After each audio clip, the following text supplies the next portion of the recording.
Simon, over to you.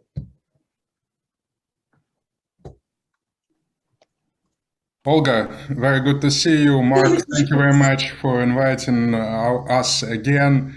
Us meaning all those who are interested in the future of work. My name is Simon Vine. I'm with Mark for 2 years. Love the platform. Wonderful to see familiar places. I think all of us are becoming friends because of Mark and for good causes. And today is actually a wonderful opportunity to talk about good causes. We will be talking about the direction which is in between philanthropy and business. We're going to talk about the future of work for gig workers, not gig workers like us, but the gig workers who are less fortunate, who don't have as much education. And we have seen in recent months how explosive is this problem, and we understand that the number of these people will be growing. And our guests today are the thought leaders. We're really proud to see them with us today. Wingham is a 2 times author. He's one of the, he's the guy in the most colorful shirt and with the most colorful background, which tells you that you are dealing with a person from Great Britain. So you basically, he is phenomenal. He's the most organized person I met in the United States, and that's why he's not here. He is like a machine. He schedules everything, does everything, and just working with him, it gives me great hope that if people like this are behind this movement, it will be extremely well organized. It will not be what we expect from the governments, but from highly professional people and phenomenal, inspirational speakers. And due to him, we have a pleasure of being visited, and you will hear 2 other thought leaders from Brookings Institution, from major institutions, people who worked for the Obama administration. So I think all of us will get a phenomenal overview of this situation, and we'll know where to put our money, which we want to donate in case if we want to do that, or what kind of startups and technological opportunities are there out there to actually benefit these people through helping businesses that support them.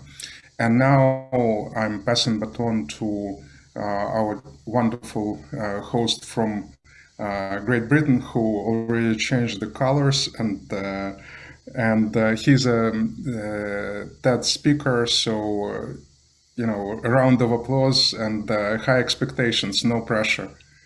The mic is to Wingham.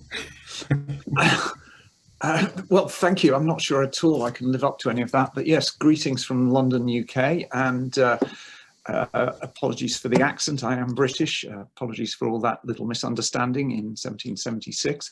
But what I'd like to do at this point is share my screen, and I'm hoping that will all work smoothly, and that I can take you through the work that I led within the British government to tackle the issues around gig work.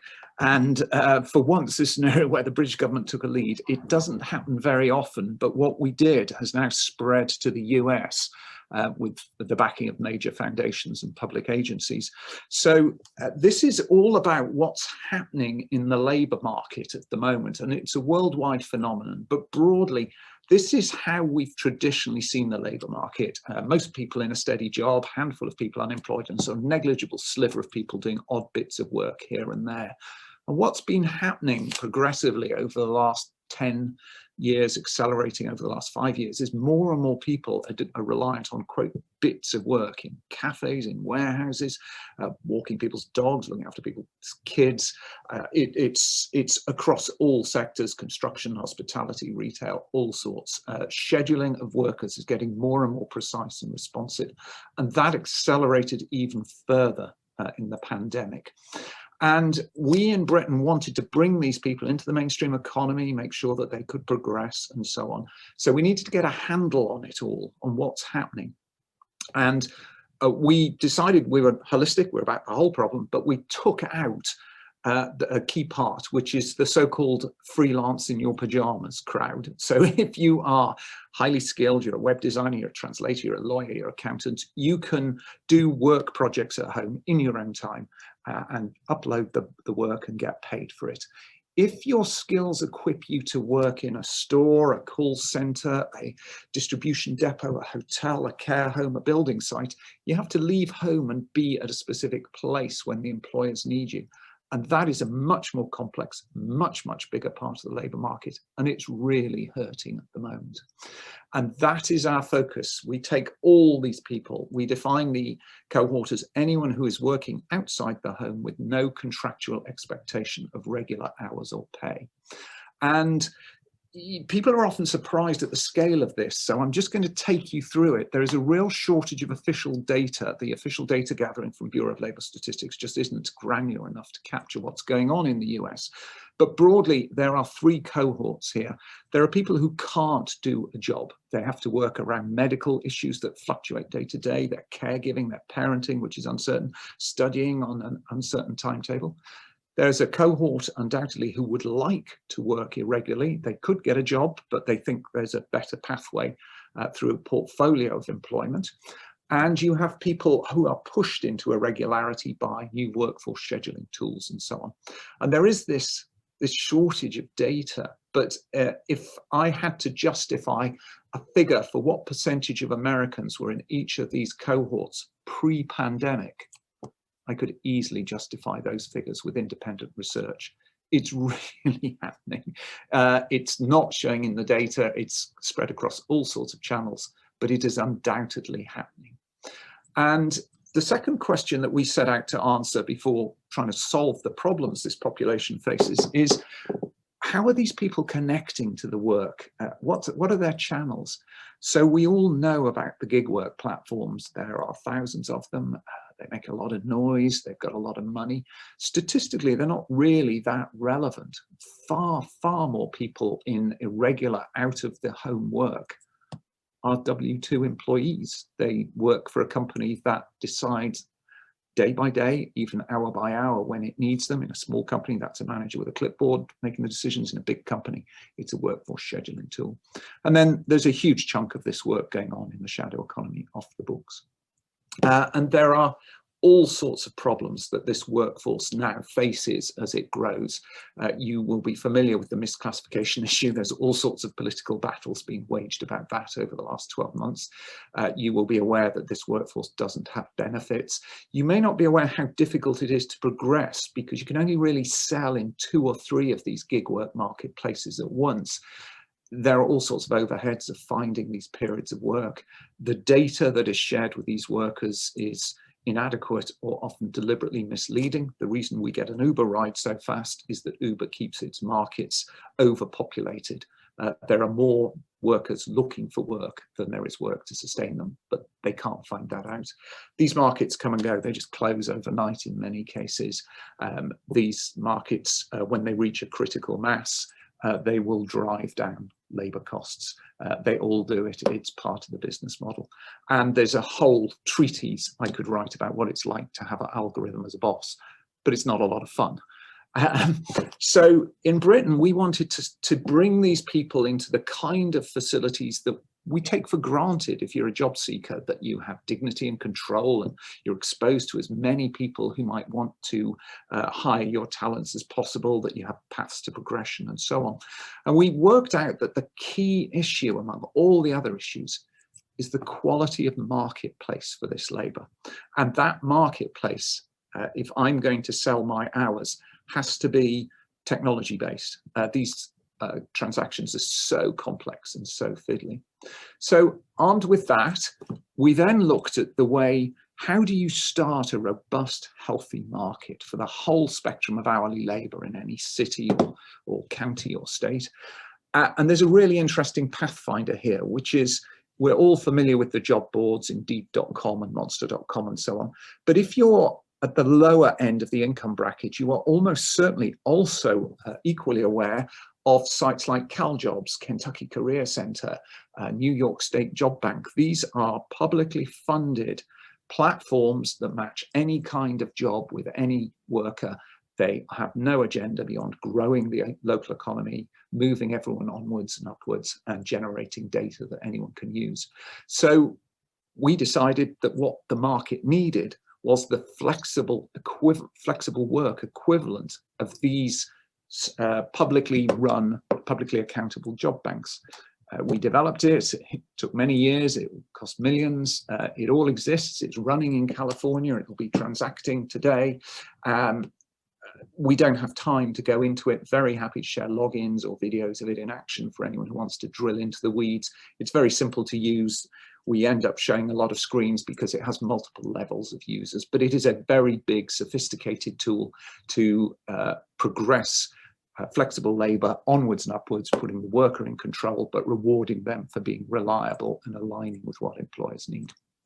In the UK, we launched with 20 city governments. It was funded by different parts of central government, but it was opposed by the Department of Work and Pensions, which is the British Ministry for Labour. And they took the view that only the government's focus should be purely on getting people into quality jobs. If you couldn't do a job, if you weren't lucky enough to have 40 hours of availability a week, that's just tough. They're not interested in you. They never put it that bluntly, but that was the impact. And we realized that you had to have a big push to launch this. And in a country like Britain, that could only come from the national government. So there was an election. We got to the new Minister of Labour and his team, and they decided to do a complete 180-degree turn. And they said, we love this. We are going to make it a cornerstone of our exciting plan to throw out the Byzantine British welfare state and replace it with a streamlined system we call universal credit. And we were piloting and testing and merging. We shut down the little city government launches. And I don't know if you've heard what happened with their government's universal credit scheme, but you can probably guess. It's now, I think, 5 years behind schedule and 4 times over budget, or the other way around. But anyway, anything that wasn't absolutely core got shelved, including a lot of promising labour market innovations, which included us. So at that point, we looked around and realised no one else in the world had done anything like this. And the British consulates urged us to go to America. We put the technology in a non-profit for open sourcing. A bunch of national organizations in America promoted it to cities and states. A group of public workforce boards. Public workforce boards are a very dynamic pocket of government. You're going to hear about them in more detail from the next speaker. A bunch of public workforce boards from big cities and states began working on it. There was a manual. It won the US Conference of Mayors Award for Best Economic Development Initiative in America, which was quite a surprise given it was funded by the British taxpayer. And we then launched, and City of Long Beach was the first place to go. It was selected as the pilot site, and they started by piloting it in a model of responsive at-home childcare for essential workers. There was a public inquiry after that pilot, as a result of which the City of Long Beach is now funding rollout across multiple sectors across their city, which is all very exciting. And the whole thing sits within a non-profit set up by the Workforce Board, which is called Pacific Gateway, and Nick Schultz, who runs Pacific Gateway, is the next speaker. And out of that, this has all started sort of moving up the agenda. And in March, the New Yorker did a profile of our work with this heading. The answer to that question, incidentally, is no. But should government offer the kind of choice of infrastructure that it does in traditional employment for people who are doing gig work? Yes. We would rather they'd asked a different question, but anyway, it put the whole thing on the agenda. Last week, we found out that we are a finalist in the Bloomberg Global Mayors Challenge to find the best city innovations. So this whole issue of public agencies and how you systematically support people in non-standard employment through new infrastructure around which you can build new services, attract philanthropic support, support the strugglers, create new interventions and so on. This is really now coming up the agenda. We have dialogue with the Department of Labour in DC. And it's it's much bigger than it sounds, because this pool of very cheap, commoditized, easily controlled labor that's been created by gig work companies and in the shadow economy and by corporates is eating into job creation. It's undermining efforts to create jobs, and you're seeing that again and again now. And we really believe it's time to do something about it, and that something is system change rather than incremental, let's experiment a bit in some sector or some area. So that's the background to how we have come to be in this unusual position as employment fragments around the US. And I should probably shut up there because we all know how irritating British accent can be. Well, Wingham, I'm Irish, so I quite like the accent. We're basically next door neighbors. Great presentation. Thank you very much for showing us that information. To provide just a little bit of context here, we as a community here at 361 have talked about many aspects of the future of work. It's a big conversation. But I have to say that this, what we're talking about right here, is the one topic that I cannot look away from.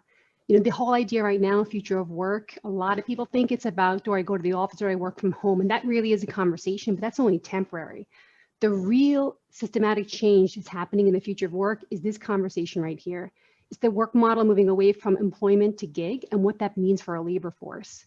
So gig, we talked about here in the chat, you think Uber, you think DoorDash, you think these multi-billion-dollar companies, but what about the lower end skill, the lower skill part of the labor force, which by volume is the biggest part of the conversation piece. So Wingham, when I saw your slides first and I heard your conversation, I was just almost a little bit blown away and surprised that local government were innovating in the platform economy in this way. So thank you so much for your information. And I'm really excited because I know we're going into Nick Schultz right now, who's the executive director at Pacific Gateway. And I know, Nick, you'll give us some good information here, spinning off from what Wingham had to say about what you're doing locally in your area in California. So please take it away. All yours. And I believe Wingham is going to run the slides for me.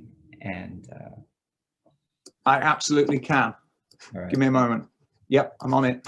Sorry, a bit of a surprise. Yep, we are there. Yep, all right, Nick, if you start, I will share my screen.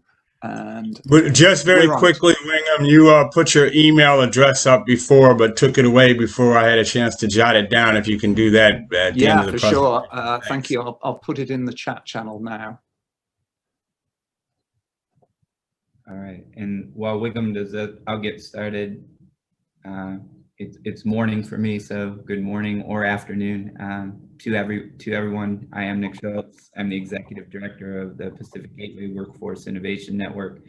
We are based in Long Beach, California, and are the local workforce development board that serves the city of Long Beach, some other cities here in the southwest corner of LA, and the combined port complex of Los Angeles and Long Beach. You can check us out. Our webpage is here on the initial slide, www.pacific-gateway.org, and see a little bit more about us. But what I wanted to do is talk to you broadly about what workforce development boards are, what we do, and why this was a critical issue, and why Long Beach decided to get involved and engage with the platform and scale the platform, and hopefully continue to help our colleagues across the country scale the platform.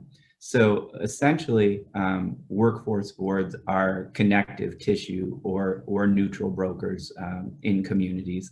Every community has one. We are in partnership with chief local elected officials in our designated jurisdictions, meaning the board is appointed by and responsible to either a mayor, the county commissioners, or a subset or superset of those, depending on how many municipalities are within a jurisdiction.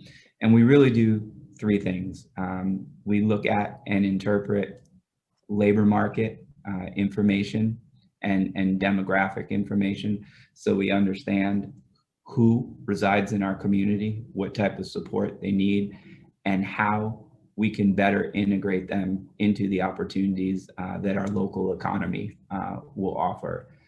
With that, we have two suites of services, one focused on upskilling or preparing individuals to hit a career pathway or an on-ramp into a growth industry. And the second set of services are really understanding both the upskilling and entry-level needs of our employer base and making sure that we're able to deliver candidates in time based on their predictions or potential. And so, as I had said earlier, there is one of us in every community. We are locally controlled, so there are several brands. You may have interacted with your local workforce development board and not know it for sure, but these are some of our partners who we talk to and we work with around the country and locally. The genesis of the boards really came New Deal, FDR, with the Wagner-Pfizer legislation. There are state folks in our job centers that still function under that Wagner-Pfizer funding stream. Critical aspect to let you know that every area has a comprehensive job center. We have bricks and mortar. We're branded. Folks can find us, and they can find us online. We operate labor exchange tools similarly branded to our physical centers. Just by way of a broader introduction, City of Long Beach, second largest city in Los Angeles County, 465,000. I have the pleasure of working with and for our mayor, Robert Garcia, who's been extremely supportive of the effort. I have a staff of about 60 here, a budget of 19 million annually. We train or equip or support business in training about 6,500 individuals per year. And as many of you saw in the news, unemployment systems completely collapsed during the pandemic. They were overloaded, and folks found their way to our branded job centers, and through our relationship with the state of California's Employment Development Department, we help people, we help 250,000 individuals get service or response to their UI claims.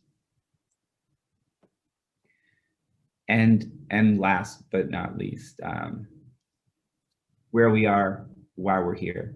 Wiggum showed you the percentage of folks who are forced to work irregularly based on their individual or family services. We've talked a little bit about the number of businesses who've moved to this gig versus full-time work model. And our job is to attach someone to the labor force, help them retain and advance. And we need to have as much of an effort and focus on that for folks who are forced or need to work irregularly as we do for folks with 40-hour jobs. So we realize the ground is shifting underneath us. We need to pivot and focus on supporting those folks the way we've supported the traditional labor market for years, and Wiggum and the platform were the best way for us to do that. Of course, we did it through our nonprofit rather than the formal workforce development board, mostly because the federal funding that supports our local boards has performance metrics that you cannot necessarily meet by serving those who don't work full-time or are not looking for permanent benefited employment. But we found a way to do it anyhow. We're proud of the effort, and we've had the platform going full go now for close to 2 years, and we're continuing to scale and build across our relevant industry sectors. And I'll stop there. And, Wingham, nice job on the slides. That was great coordination. You can walk and chew gum at the same time. Nick, thanks for the information. I have tons of questions for you. We'll try to save a lot of them for the end, but just to add some more context what we're talking about here, I find it really interesting, innovation and platform work for the lower skill. I just haven't seen it being spoken about anywhere or being done materially. Digital natives, do you find people are struggling or they're on board with the digital skills component and they're lower skilled in other ways? Or do you find any friction there with the people that you're working with? And is it industry specific? It's not industry specific. We find, at least in terms of how the platform was built and composed, it's fairly easy to navigate, even for those who are not digital natives. If you can operate a cell phone or open an app, you can work and interact with the platform. The other thing, digital inclusion and digital literacy has been a huge focus for the city of Long Beach for a few years now. So pre-pandemic, we were really thinking about our ESL, English as a second language, and English language learner community here in Long Beach, helping to get them devices and connectivity and the basics around computer literacy. So we had a heads up or a head start in a way that many communities may or may not have done. And I think, again, going where you're uncomfortable early helped us to implement the platform and have a quicker uptake. It's great, going where you're uncomfortable early. I don't usually put that with local government, so I think you guys are doing something pretty cool there. Okay, we're going to move on to our next speaker, which is the next natural evolution of the conversation. I think we're building up a really good story here about serving the lower skilled toward platform work. We're going to move on to our friend Adrian Haro, who is the Chief Executive of the Workers Lab. Adrian, introduce yourself, please, and take it away. Thanks, Denise, and pardon me, good morning, everybody. It's also morning where I am. Like Denise said, my name is Adrian Haro. I'm the Chief Executive Officer of an organization called the Workers Lab. Our purpose here is to give new ideas that increase power for workers, a chance to succeed and flourish. Happy to be in partnership with folks like Wingham and Nick on the great innovation that they're lifting up and scaling really in cities all over the country. The first thing I'll say about gig work, just to level set, is it is, to me, as confusing as it is elusive. So I'm going to try to organize what I believe are the key issues in this space in sort of three key buckets, right? Or the three, what I'm beginning to call, as I speak more and more about this stuff, the sort of three no's of the gig economy as I see them. And so the first is that there's no paradigm. There is no paradigm for employment in the gig economy in the US. First and foremost, gig work is a thing because most gig workers are technically working as some sort of contractor, right? And as most of you probably know, contract work happens outside the context, outside the jurisdiction of the major federal labor laws in this country. And so right off the bat, what that means for these workers is that they are left out of the traditional sort of basic employment rights and protections that are afforded to most workers in this country. So that's everything from minimum wage to overtime to workers' comp, unemployment insurance, paid sick leave, protections against sexual harassment and discrimination. It also means that there is technically no employer in this relationship. And just think about what that does, right? It means that all of the things that traditionally employers are on the hook for, paying certain taxes, providing health benefits, paying into the unemployment insurance system, and like Wingham said, a huge issue, reporting data, critical wage, demographic data to the federal government and the Bureau of Labor Statistics. Companies like Uber, Lyft, Handy don't have to do this. And so they don't, right? Which then really what it does is then shifts all of that burden to working people, which I happen to think is really unfair. Second, and Lyle is doing my slides for me. Could you go to I think it's the third slide. The second thing here is that there's no infrastructure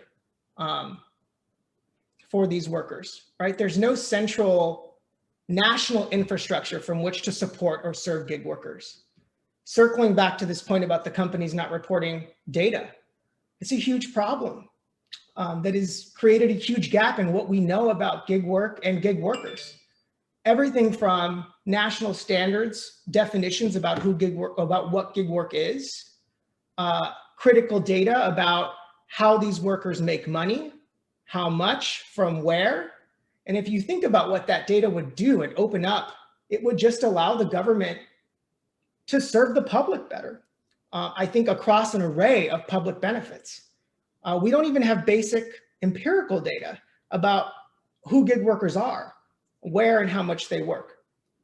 And this data about who gig workers are, we really need it to support what we already know about gig workers, which is that gig work has always and continues to remain in the hands largely of people of color. I think the popular sort of notion of gig workers now in this economy happens in technology on platforms. But gig work has been around forever, and it's important that we recognize that.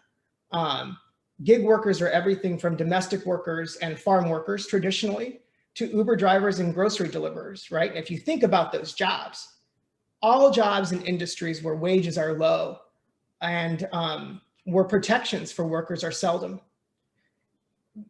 So the lack of infrastructure also extends into the world of advocacy and organization for these workers, where gig workers really relatively little to no presence in this space. There is no version of the Teamsters Union for gig workers, at least right now. I like to say that there's no mayor of gig work. We've got a few terrific deputies in big cities like Seattle and Los Angeles and New York. But there's no one central national organization, no center of gravity, no central command center, if you will, out there advocating for the interests of gig workers on the whole.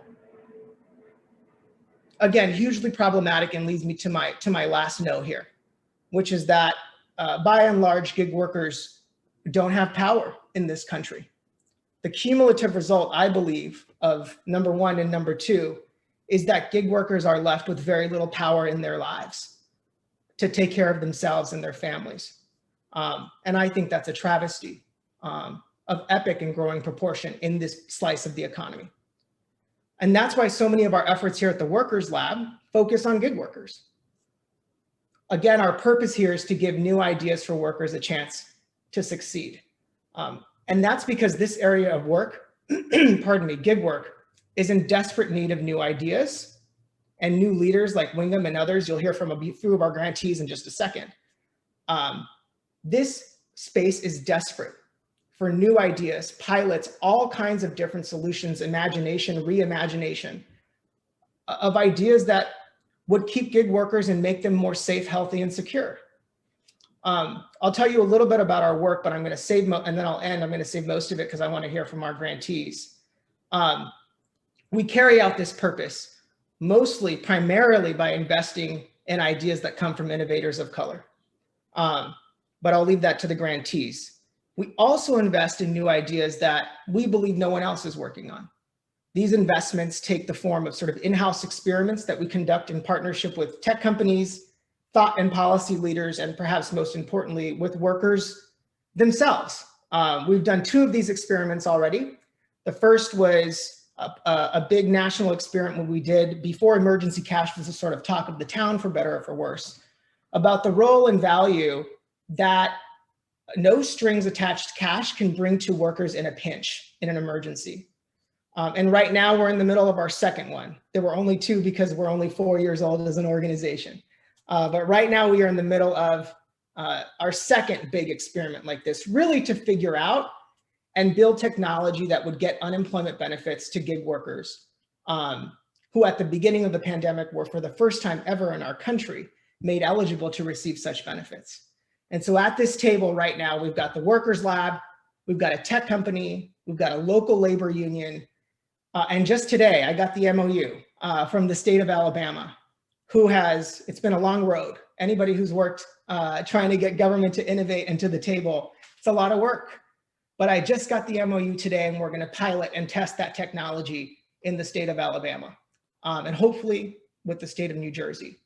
And my hope and expectation is that we can demonstrate that government can in fact innovate, right? And use technology, not only to help gig workers right now, getting them the unemployment benefits that they need right now, despite what we're seeing in the news, but also to demonstrate that and make our unemployment insurance more equitable, accessible, and inclusive of a group of workers that have historically been shut out of it. And as I see it, that's what innovation should be about at the end of the day. Innovation should be used to transform the systems, the technology, the policies, the structures, so that all workers, every worker, can be safe, healthy, and secure in the future of work in this country. And I'll stop there. Thanks again for having me. Awesome, Adrian. Again, lots of questions coming in, which we'll throw at you later, but I'm torn on this. I'm very torn on where we are with this right now. And let me explain why before we transition into our startups. I do see, and I feel very passionate about the gig economy in this conversation, because it seems to me like we're creating a culture in a labor market of digital day laborers. That's what we're doing. People going out and fighting for their next meal. I know we all high-end consultants have pricing power, but the vast majority of people don't, and they're also not entrepreneurs of one. They're not set up for gig, they're not trained for gig, and they're fighting for their every meal. So as much as I find that an abhorrent trend, and I think we have to do something about that, I'm equally, as a futurist, always in the state of mind that we're always subject to change, and change is necessary. So we've had this workplace model for 100 years. Is it time to shake up the way that we hire, pay, and support workers, and set companies up to be nimble and agile and financially sound going into the next kind of iteration of our economy? And is it more of a meeting in the middle? Because it's definitely not a black or white situation. So do you have any quick comments on that, on my literal perspective being torn in this conversation?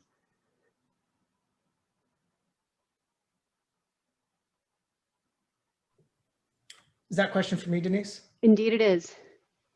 Yeah, I think you have good reason to be torn. I think on a number of different fronts, right? I think even inside our own sort of universe of worker advocates, I use that term very broadly, we're torn. What's the right policy? We just saw something like really incredible happen in New York, when in a matter of a month, a policy that was stood up then went away. I think torn is a good word, and even more reason why we need to do the hard work of having these conversations, of having, at least on the worker advocate side, even inside of that universe, having conversations that are going to be uncomfortable, that disrupt the traditional notion of how work is played out and is carried out in this country. So it's a tension that needs to be named, that needs to be talked about, and I share it as well, Denise. Okay, so I'm not going crazy and I'm not alone. That's good news. No. Maybe by the end of the session, we'll solve all of our problems. So we're going to take a couple of quick questions now, and we'll open up more Q&A towards the end before we transition into the next set of startups. John, do you have a quick question for what we heard right now in terms of the context for gig and the way we see it? You're on mute, John.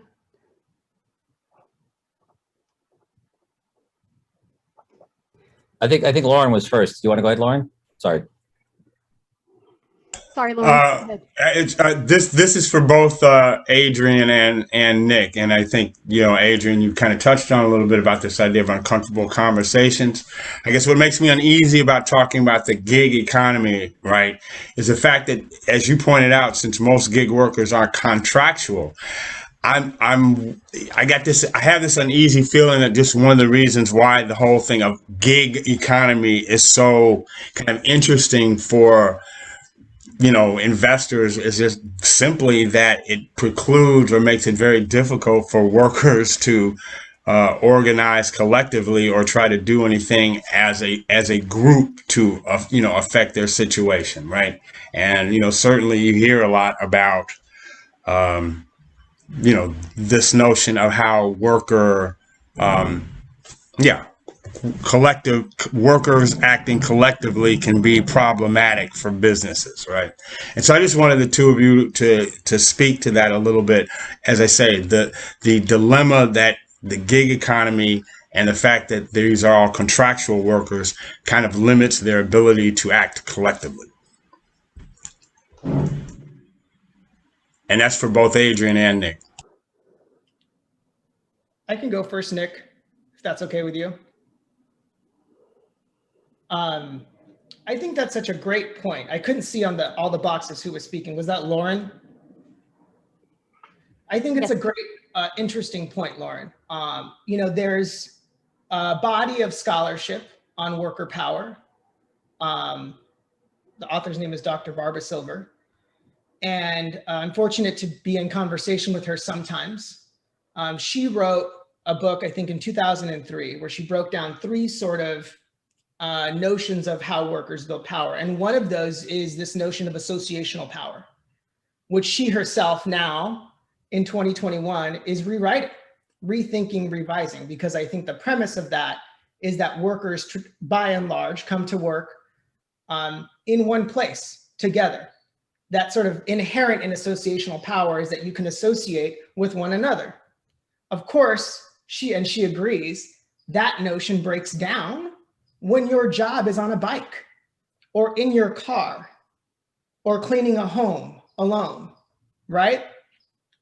Technology can, you know, there is no for these workers, there's no break room.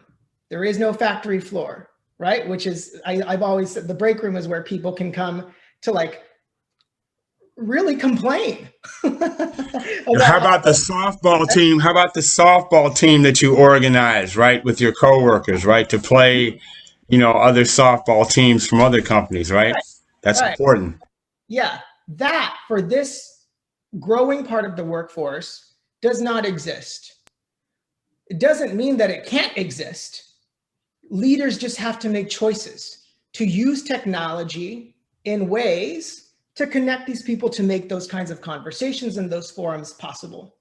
It's a huge challenge. Instead, I would say, and I think Wingham would agree, by and large, what tech companies are doing are using technology either at best to confuse and make life harder for workers, and at worst, to do more harm. I think it's an incredibly important point, Lauren, that is, I think, actively a part of discussion about folks who are really thinking and iterating about how to make that sort of a pastime, if you will, possible for this particular group of the workforce. Thanks for the question. And Denise and Adrian, one of the biggest issues which probably the world faces is the issue of education. How do we educate these people to progress to better paying jobs, and how to that's the question number one. But then the second question is even more difficult. We all understand that education at workplaces is more important than professional education. And now we will have a huge category of people who actually are not connected. They don't have people from whom they can learn. So how do we organize these communities where people work together and substitute on-job training by this kind of exchange of opinions with people like them? Thank you.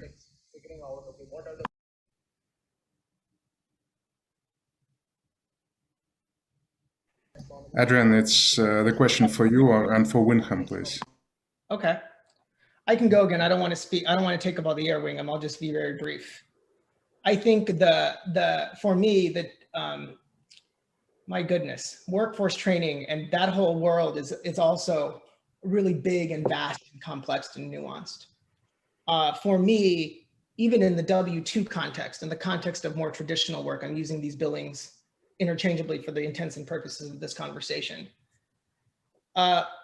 We need to right size the real good spirit of those programs to meet these workers where they are, which are largely low wage, people of color, often traversing the worlds of 1099 and W-2. Right. It gets harder for people to make room for a trading program in their lives, right? Traditionally, some employers have been great about providing those opportunities. I think that's an area where companies can come to the table and get creative, right? But again, because of the point that Lauren brought up, it gets harder in the context of gig work. I think this is also, I'll let Wingham speak now, a great role for sort of a reinvigoration, a renaissance, if you will, of local workforce boards and the great work that Wingham and Nick are doing. But I'll let Wingham speak to that more. Very briefly, I would say that the points Lauren raised and Simon are about the types of markets that are currently flourishing, the connective tissue between this workforce and the people who deploy them. And it's happened because we've kind of accepted the turf that the tech companies have laid out, that there is a dichotomy between flexibility and employment rights and benefits, for instance. And these dichotomies are a factor of the Silicon Valley business models. They're not inherent. You can employ people and they can be as flexible as they choose. And that's the way our markets work within the public workforce system. So, and again, on education, Silicon Valley doesn't want to foster what they call off-platform relationships, because people will move out. If I come and work for you for a few hours and dig your garden through Handy don't want you then offering me a regular part-time job, but your local workforce board regards that as a target outcome, an off-platform relationship moving towards a job. So we kind of have to shift from the turf that we're taking for granted, that is determined by the markets that are operating now, and just imagine robust, fully featured, very low overhead, non-profit markets with no agenda beyond growing the local economy, maximizing employability, generating actionable data, and so on. And I sense a lot of the questions are based on, this is how gig work is now. Yeah, that's because there's a vacuum which has been allowed to emerge, where there should be a robust, fully featured, all sectors, seamless, neutral, equitable platform for all types of hourly labor under local control. Wingham, that's a really good point. So what we're saying is platform innovation creates access to opportunities for people. There's a matching of demand and supply for work. But as you're saying, what the platforms you're innovating on are about rolling into jobs if possible, not necessarily keeping the workforce on the platform for the lower paid jobs. That for me is real progress if we can get there. And then the upskilling opportunity, that's just a whole other conversation, probably for a whole nother session, but that has to also equally be addressed. So we have two other standing questions. We're going to get to them really quick before we move into the startup phase. I'm not sure, John or Adam, who is first up. Can I go real quick? It's topical. Go for it. I'll try not to derail us. On the upskilling topic, I've interviewed personally 2,000 Uber drivers, waiters, hotel workers over the past 3 years, babysitters, people like that, and I've asked them what their number one obstacle is. It's not about getting a job. It's not about getting a gig job. It is about that transition. It's not just about the transition, but it's about, how do I go from, actual quotes, driving a taxi to becoming a dentist? That how piece, a piece of it is vocational training, but there's other pieces that have to be layered in. And I know that sounds like a complicated answer, but if we're going to reinvent gig working, if the ultimate goal is to have full-time secure employment and have benefits and things like that, yes, some of these platforms sound like they can help, but I think we really need to concentrate on talking to the customer, who's the gig worker, the part-time person, the babysitter, and say, what is your dream? What do you want to get to? Here's your current state and how do you get there? And I love this panel, and I think it's great. It's brilliant. I'd love to help all of you with the knowledge I've gained and help you be successful. So thank you for doing what you're doing. It's awesome. Awesome. Thanks, John. And we'll make the connections to everybody after the show today as well. Adam, did you have a question to go? Yeah. My question is to both Adrian and Wingham. And that question is, what role are unions playing in this? Are they playing any role for unions? Looking at the traditional employment economy, unions always were able to create that connection and fight for the workforce. In the gig economy, why have the unions not been involved in that? My question. Shall I go first, Adrian? Sure, it's a tough one. So you go first and then I'll support you. I might talk absolute rubbish. Yeah, you're absolutely right, Adam. The unions have been slow to wake up to this. It's not for want of trying. We have engaged with quite a few unions. I think there is a realization that the collective bargaining model is very difficult when the workforce is this fluid and when the workforce is controlled by algorithms that you can't see, you can't question, you can't appeal against. So from the point of view of a worker, you become a problem by agitating, and you might just find your flow of work drying up. You don't know why it's happened. It's just some algorithm somewhere has worked out that you're not aligned with the growth of the market platform you're on. We believe that with the right market, you can empower workers in all sorts of new ways. So for instance, I come and work for you at your hotel, let's say, you treat me badly. I go back and say, well, I previously accepted Adam's pay rate of $15 an hour, but he was really horrible to me. So I'll only work at Adam's hotel for $30 an hour from now on. And if he doesn't like it, that's tough. I'm in a wide open market. I can see the data. I know how what my services are worth. And then when it gets really interesting is if unions will come into these markets and get their head around the possibilities, I could say, well, I'm handing over control of that function in the market to a union that keeps an eye across the whole market. And they are advising me that Adam's hotel is not a place I want to work. Therefore, I'm allowing them to set my rate at $50 an hour, along with all my other union members. And Adam's hotel now has a real problem because the people who care enough about their career to join a union are all getting very expensive for you. And that's the point at which you might engage with the union and say, okay, how do I become a better person for these people to work for? Because I want to go back to them accepting my pay rate. And I realize that's going to come from you advising them through the platform. Yeah, Adam has changed the course of his ways. So I hope that makes sense. Yeah, I'll just add, Denise, if it's okay, really quickly on this point. You know, I think we've got to take the view and the hope that unions are doing their best in this space, but they're struggling, right? For a number of different reasons. And they're struggling like I think most anybody who wants to lead in this space is struggling. But I think it's unique for unions because technically, I think there's like a cultural problem here, and then there's a technical problem. Technically, because of the nature of this employment relationship, the unions don't technically represent any of these workers. The workers aren't members of any of these major labor unions. Like I said, we've partnered with a local labor union, and it's called the Philadelphia Drivers Union in Philadelphia, but they're not recognized by the NLRB, right? So it changes the nature. I think because these workers by and large are not members, it poses a really heart-wrenching question for union leadership, which is, what do I do here, right? They're not technically on my roll. So am I gonna spend millions of dollars in the state of California to prevent legislation that's gonna hurt them from happening? How much do I invest here? And I kind of, you know, the labor unions are getting a bad rap, but I think we got to give them a break.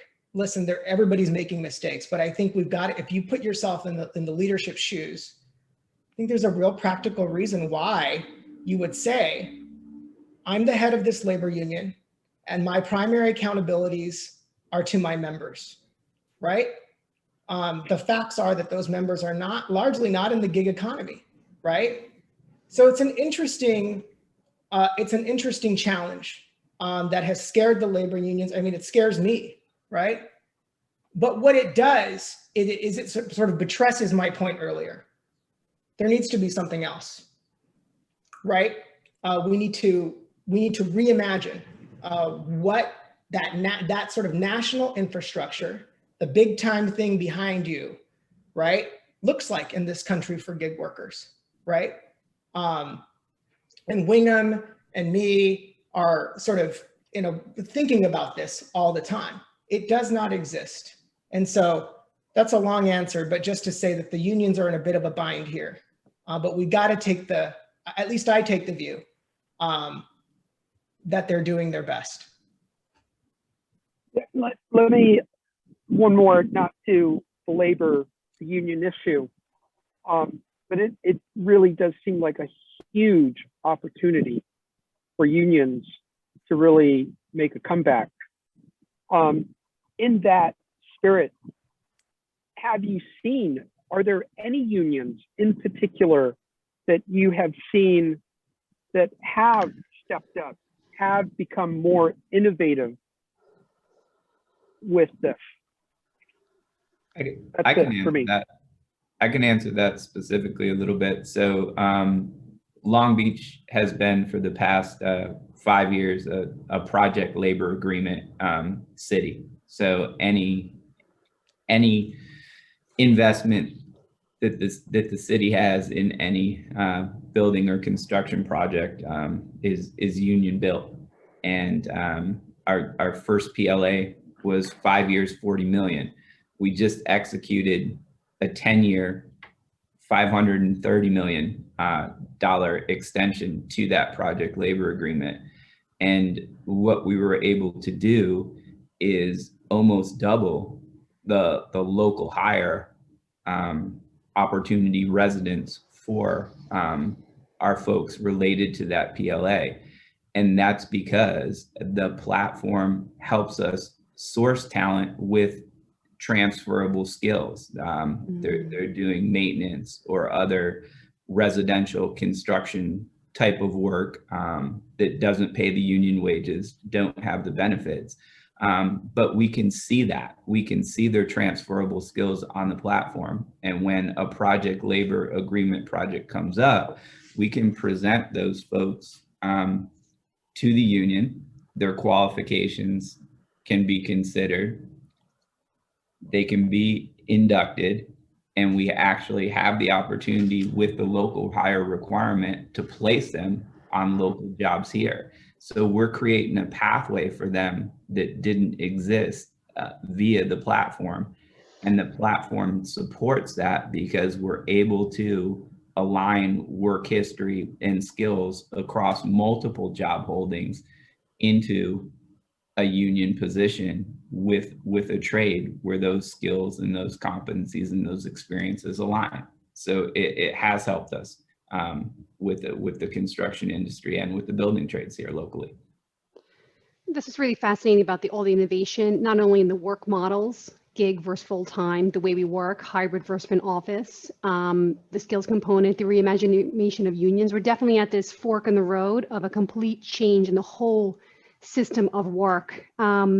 So we're going to move now and transition into, to keep on schedule and on time, into the second part of the conference today. So part one was about creating context and a frame of reference for understanding what we mean by the gig economy, particularly as it relates to the lower skilled labor force. So what we like to do at any of our conferences here is to bring in people that are actually taking action. So what's the boots on the ground idea? How are people innovating, and what are the projects that are in place right now that are bringing these aspects of the new future of work to life? So we have 3 startups lined up here that we want to talk to you about.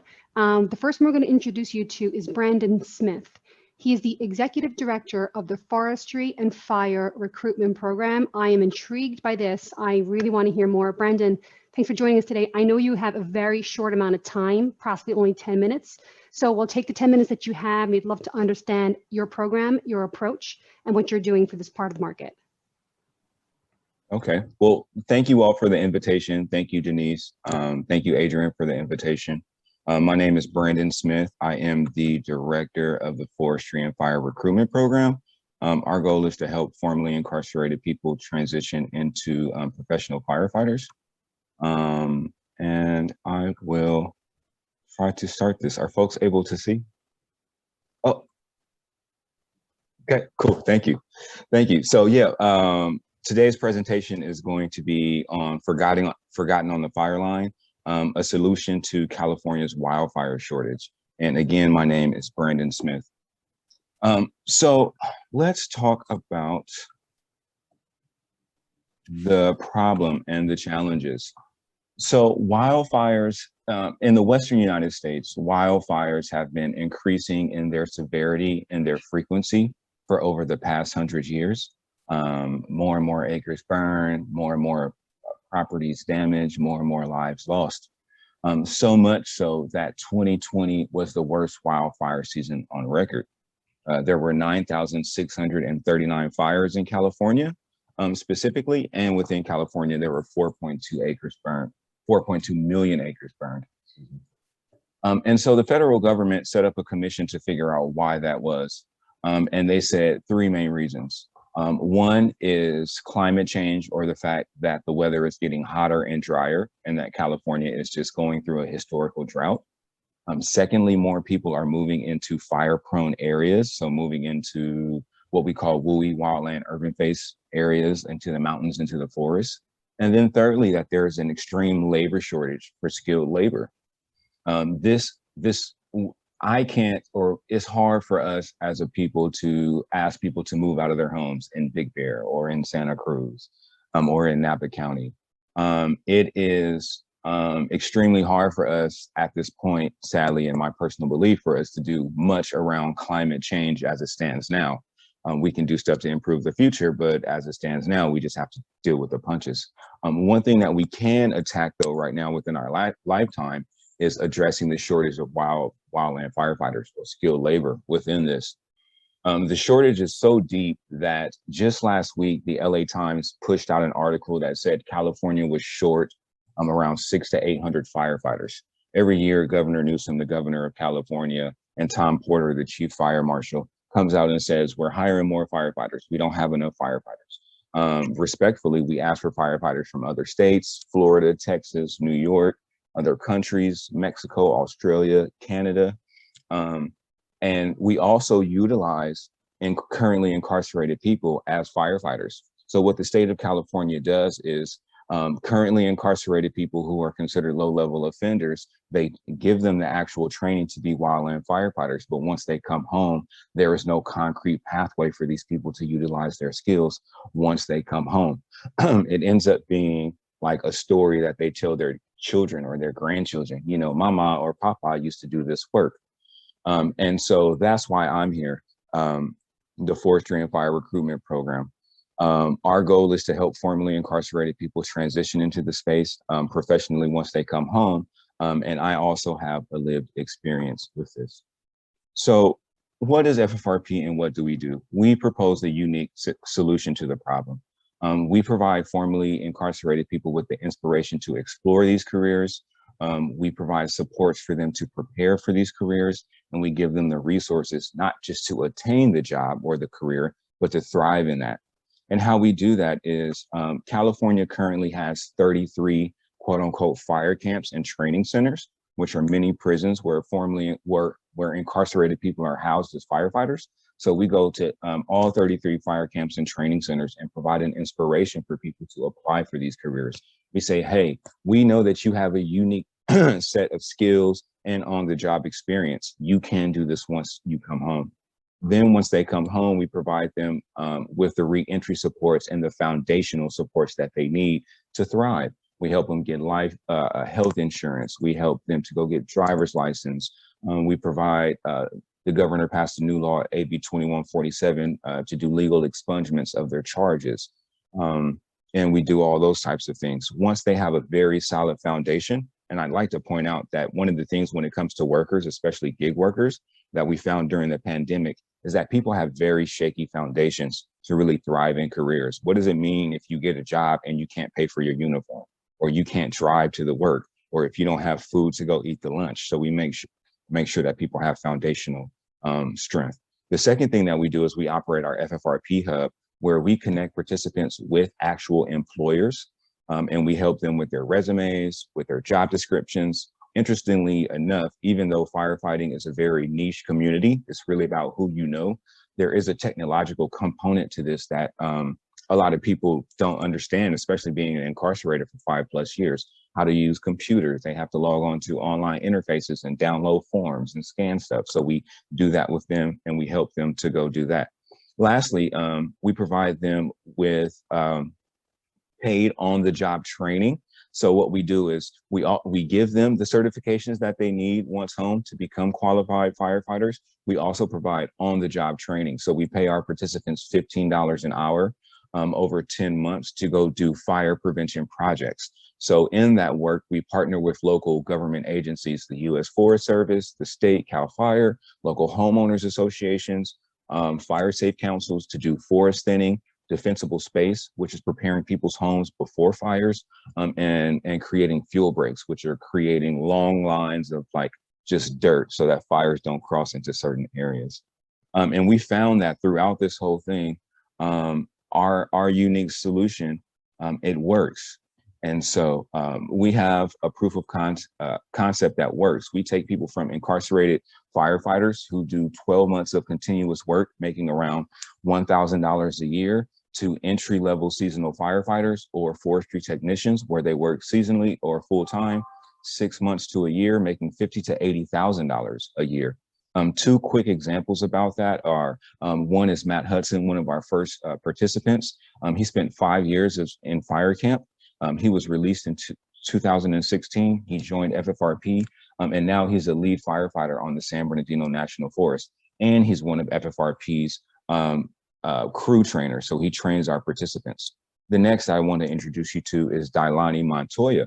I actually have a personal connection with Montoya because I met Montoya February of 2020 at Malibu Conservation Camp, where we were doing a presentation, and she said, "Hey, I live in Los Angeles. I would love to do this once I come home." So we said, contact us. She joined cohort 2 of our program. She just graduated on May 15th from our 10-month program. And now, excuse me, I'm a little bit nervous. I'm proud to say that she is a firefighter for the Pioneer Fire Department in Northern California. And if you look at the picture in the bottom, what you'll see is all of our recent graduates, because our program works. We just graduated 33 people in cohort 2, and all of them are working either seasonally or full-time with some fire department as a firefighter right now. So we know that the program works. So what are the next steps when it comes to FFRP? So here's where we're going. The first thing that we're doing is deepening our program model and our level of service. One thing that we're doing is we're trying to expand our fee-for-service model, where we charge local landowners and stewards to go do fire prevention work. And in that, the monies that they pay us provide earned revenue for the organization and also pay our participants a living wage plus benefits. Right now, that current revenue model is about 10–15% of our budget, and by 2023 we plan to expand that to be self-sustainable to about 33 to 45%, because the need for the work is there. Also, we're proud to express right now today, we are finalizing a contract with the United States Forest Service to go launch the Buffalo Hand Crew. The Buffalo Hand Crew is a group of trained firefighters, including myself, and our firefighters who are our participants. The U.S. Forest Service, because there is a lack of firefighters, is finalizing a contract for us to lead our own 20-person hand crew, being able to respond to fires this fire season. So right now we have 20 people who are training right now and are ready to be dispatched throughout the state. Lastly, our programs are based currently in Southern California, mainly Los Angeles and San Bernardino, but we are working with partners like Adrian and the folks at the Workers Lab to expand our work to the Bay Area. So we've solidified a relationship with Berkeley Forest, the University of California at Berkeley. A lot of people don't realize that they actually manage 5 forests and have their own fire operations. So we've just finalized a partnership with them to expand our work into the Bay Area up until 2023. And so the main thing, thank you all for hearing me out. I'm available for questions, but FFRP tries to tackle the growing threat of wildfires by taking formerly incarcerated people, utilizing the skills that they actually have, and helping them out to transition into careers, which transition into family winning wages for them. And thank you. Brandon, well done. Excellent, excellent presentation. And what a terrific outcome you're working on and your model. I think I see a lot of work happening in the PEC space around previously incarcerated people. And I love seeing this idea that you have here, and it's in work and it's practicing, and you have a strategy around it. Do you think that model that you've designed can transition outside of your geographic area? I know California, of course, is subject to wildfires greater than any other geographical area, but do you think that's a model that could expand beyond where you currently operate right now? Yes, yes. Great question, Denise. I think in two ways. Number one, California is not the only state that utilizes incarcerated people as firefighters right now. So does Arizona, the state of Washington, Oregon, Florida, and North Carolina. And so I think that the program model can immediately expand to those states who are utilizing these people. But I also think that the innovativeness of our work tries to, like Adrian was saying, meet workers where they are. I understand that this is like a kind of untraditional field for like gig workers, but like when you look at it, the use of incarcerated people as laborers is really, really prevalent in the United States. It's a very big problem. And we can look at different industries. So what I think is, number one, expanding to states that utilize people as firefighters, but also trying to see how do we use this model to transition people with the skills that they currently have, right? Because while incarcerated, you have people answering call lines, you have people making license plates, undergarments. You know, California has a whole, prison industrial workers complex, and so do other states. And so I think this can go like even agriculture workers in the South. You know, you look at people in Mississippi, Alabama, Texas, who are doing agricultural work. They're learning how to be farmers or work in agriculture. How can they utilize the skills that they've learned while incarcerated post release? And I think that's one of the gaps when it comes to the use of incarcerated people as laborers, is that like we train people and give them these skills, but like there's no very clear pathway for them to utilize them once they came home. And so if there are ways to do that, even in different industries, it's a better use for our dollars. And I think there's a way that businesses, for-profit businesses, can go out here and thrive utilizing people. It's like a triple whammy of solving problems in one effort. It's extraordinary, bringing all that together. I think that the fact that as well, just a quick comment, that you provide pay while training is underway. And you talk about how does people get to the job. That's so significant. Even gas in the car, food on the table, the uniform, that is so significant that you think of that. The last question I have before we move off to the next speaker is how does your program funded? Is it I think it's the Workers Lab that funds you, but you mentioned also getting to break even at some point and being self-sufficient, like a for-profit model. That's my last final question for you in terms of how your model is set up. Yes. So if I could step back one thing, one of the previous things you were talking about when it came to meeting people where they are and like how we pay people, I think the days have changed. Like, for example, one of the things we struggle with, like, so we pay people to attend our training. And a lot of people argue like, well, they're getting classes, they're getting like certificates, they're getting college credits for this. Why are you paying them to attend these classes? But like they need something to thrive on while they're taking these classes for 2 or 3 months. So that's one thing. But how are we sustainable? So right now in our business model, we're primarily subsidized through philanthropy. So we've been blessed to work with the Workers Lab, Google.org, the state of California gave us some funds. But the demand for this work is so grand, and sadly to say that we have a sufficient labor pool of people willing to do this work, that we're able to charge landowners, land stewards in our fee-for-service model. So I will go, right now we have 8 crews totaling 40 people. So each crew is 5 people. And right now they're all throughout Southern California doing fire prevention projects, and we get paid for those projects. Now, right now in our overall budget, that accounts to about 10 to 15% of our total budget. So we're mainly subsidized through philanthropy, but the need is so great, and we're doing so much learning, especially with the Workers Lab, that we're trying to increase our earned revenue. The end goal is to be self-sustainable. So we feel like contracts with the federal government or local governments, and also with land stewards, can help us to get to that point. Lastly, because there are thousands and thousands of private contract industries that do the same work as us, but just not with the population that we work with, and they're thriving. Awesome, Brandon. That's awesome. Brandon has to drop. He's on a time crunch. Does anybody have any direct questions for him? He won't be able to stay for later in the presentation. If you do, just unmute and fire away. Put your contact information in the chat. Thanks. Great work. Okay. We are moving on to our next presenter. That is Hyas Witt, who's the co-founder and CEO of the Driver's Seat Cooperative. And I just love even the interplay between the two examples, between Brandon and Hyas, in terms of how they're approaching this. You can see just the diverse way people are thinking about innovating to solve this problem. So Hyas, if you want to, I think we have to, Brandon, if you want to stop sharing your screen, and the next presenter can take it away then. Okay, great. Hi, folks. Get my screen share set up here.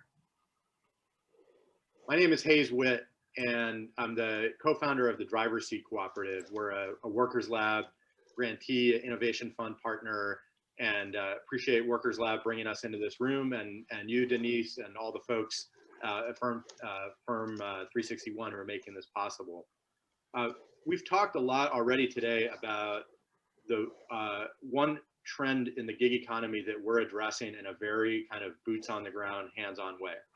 And that is that a hallmark of the gig economy is the collection, analysis, and use of massive amounts of data that are generated by gig workers and consumers, but used by gig platforms to manage their workforce, to dominate and control markets, and to shape public policy and public narrative that that shapes the gig platform's regulatory environment.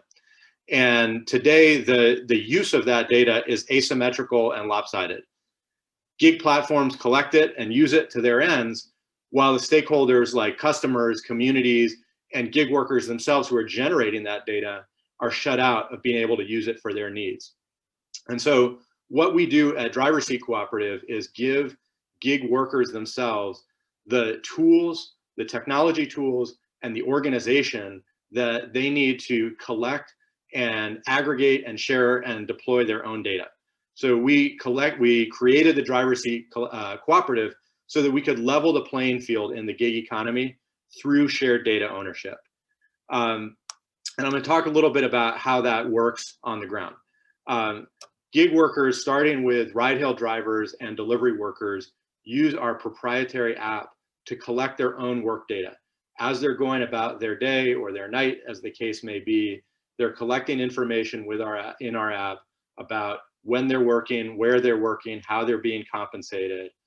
We're using the power of data science and big data analytics to take in all that data, mix it in with other gig workers' data, and give workers back insights that help them increase their own income, make better decisions about when and where to work, and share it with their community.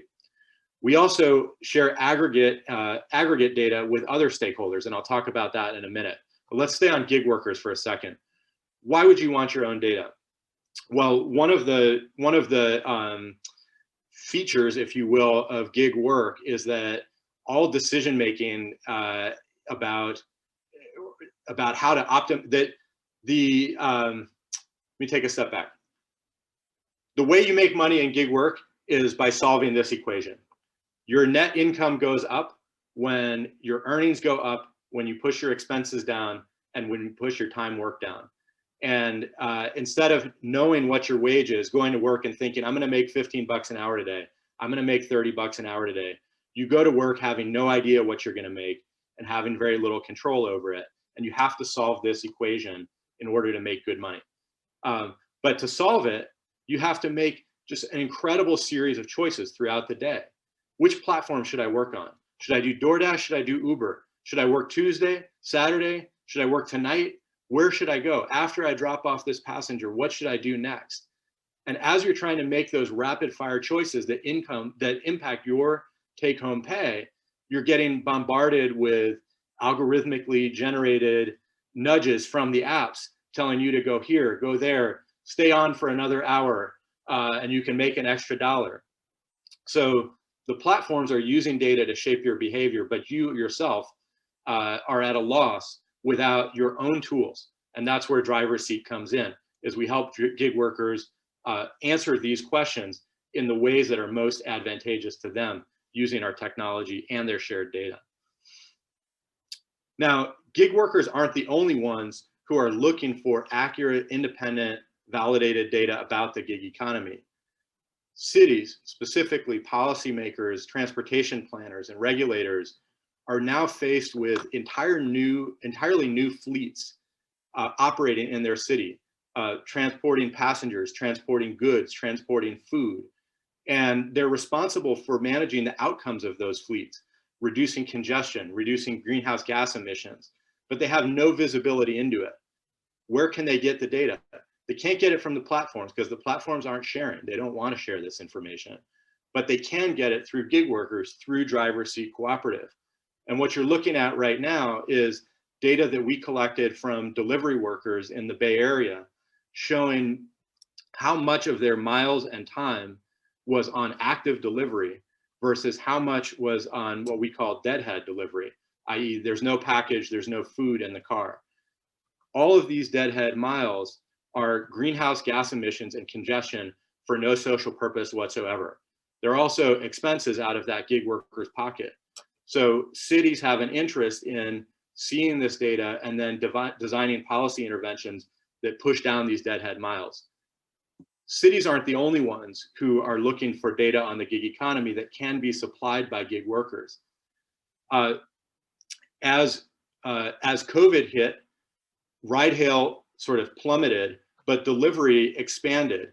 And what we saw was that land use started changing.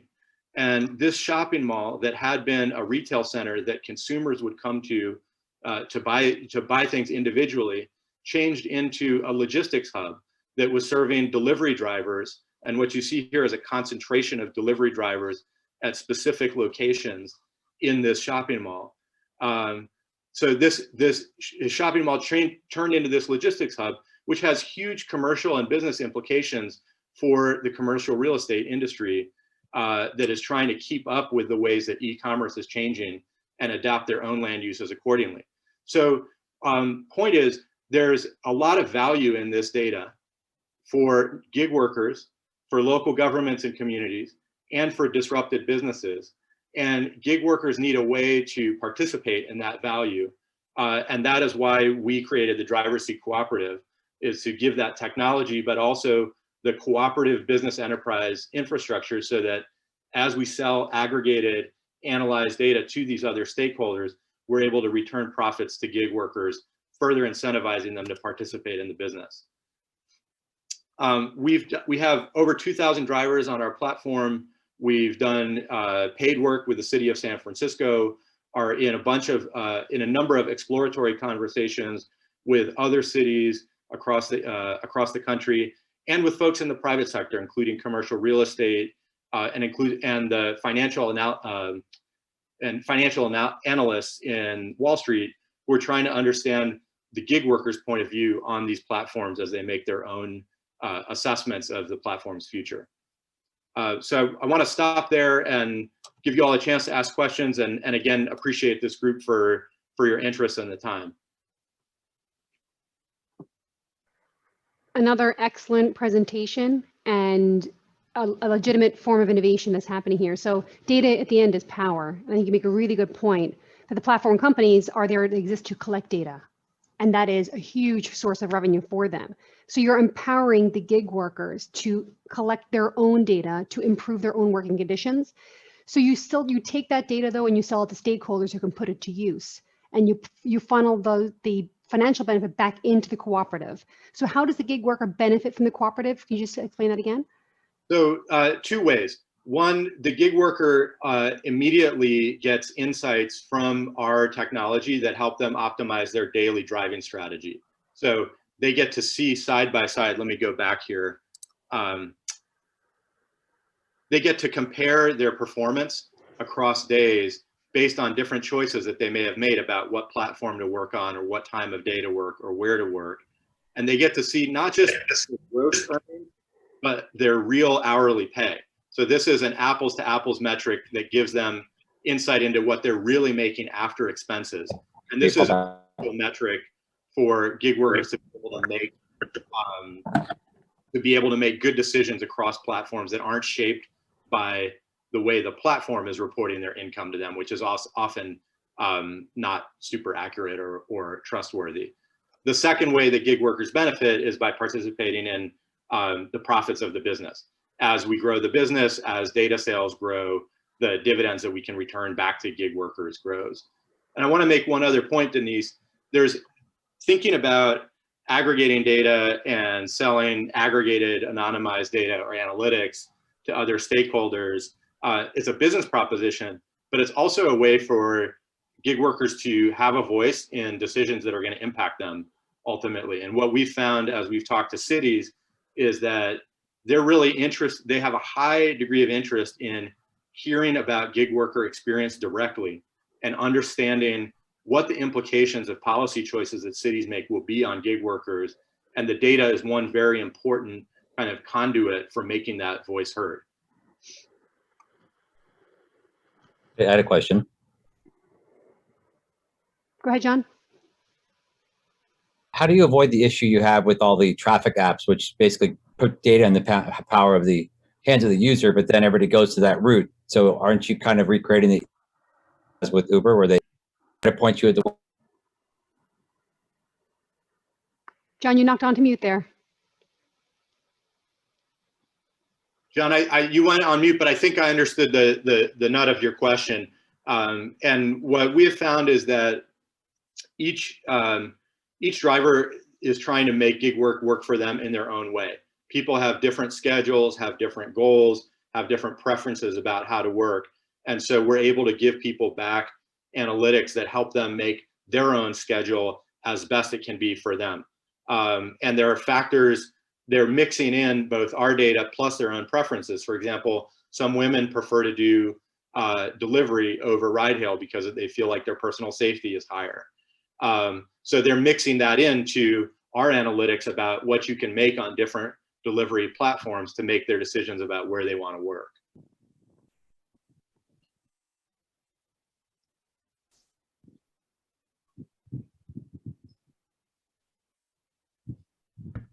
Terrific, thank you. Any other direct questions on this driver seat cooperative? Yes, couple of quick questions. Main one is revenue streams for driver's seat. Is this free to the gig worker, or do they subscribe to it? Yeah. And the other question is, let's leave it at that. That's it.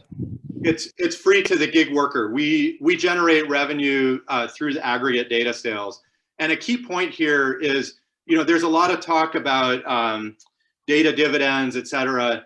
What we know is that the value of this data is in the aggregate. It's not in like penny a point of an individual GPS, trace or even one worker's data. And what's very important to us is that the value that our members are participating in is the value of the aggregate data. So what's it worth to the city of San Francisco to reduce congestion from ride hail? That's $1 billion problem for the city, and drivers should be participating at that level. And that's why we created the cooperative business model as well, so they can participate in that level of dividends. And the other question that I wanted to ask, cooperative, are you a nonprofit or are you a for-profit? That cooperative word.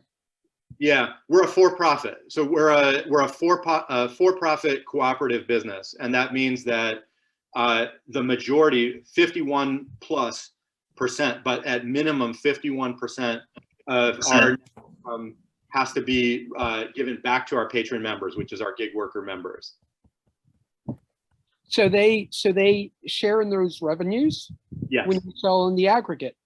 Yeah. Brilliant. And that's built into, there's intention, and then there's execution and delivery and incentives. And so that ability to share in the revenues is built into our bylaws, and we're incorporated as a cooperative. So by the law under which we're incorporated and by our own bylaws, we're committed to that. There can be no of the mind later. That's built into our DNA. Thank you, Hayes. Brilliant. Brilliant.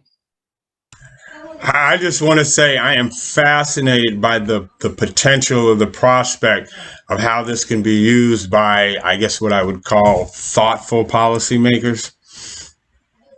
Yeah, absolutely. And I think, you know, as policymakers have tried to create policy around gig work, one of the big hangups has been getting to agreement about what are even the basic facts on the ground. And you saw this in Seattle when Seattle passed a rideshare minimum wage. The day that it was going before council, 2 different studies came out about what rideshare drivers make today. One was backed by Uber, one was not, and there was a $12 an hour discrepancy. So it's really important for gig workers to be able to put their own experience in an independent, validated way into these policy conversations, and their data is one of the best ways that they can do that.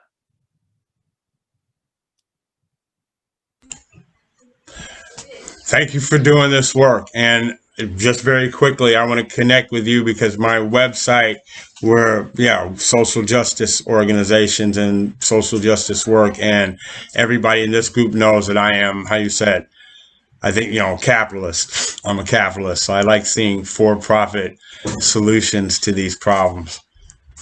Thanks, Lauren. I would love to connect. My email's up there, and I'll also get your info from Denise after, if that's okay, Denise. Absolutely. We'll make sure to connect everyone, and including the slides that we use so you can reflect and look back on them. We'll make sure those connections happen. Another excellent presentation. I personally just really like the cooperative concept, that people are participating in their own generation of wealth. They have a stake in it, they're driving it, and they're participating in it. That's what we call innovation. That's a real evolution in the future of work. So well done. Thrilled to see this model. So I know I've listened, I've heard, you've asked, the British accent is back. We have Wingham back up in this section here. So not only is Wingham a major resource of information that he provided in the first section, but he also is the founder of a startup that's also addressing a problem in the space too. So Wingham, I'll hand it over to you to explain to the group Modern Markets for All. Thanks very much, Denise. Yeah, I'm sorry about the British accent. I hope it doesn't make you want to go and chuck tea in the harbour collectively.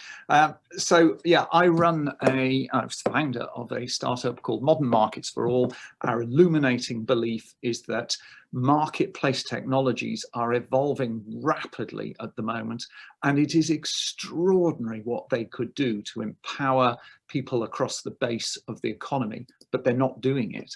And I just want to bring you up to speed on this.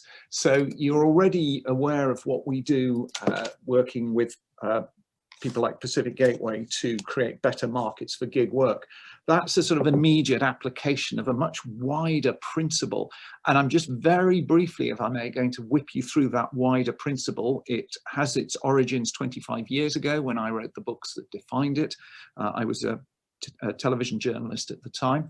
And it's all been a bit fringe, this sort of big vision of modern markets for all for the last 25 years, but it's sort of now moving up the agenda quite rapidly.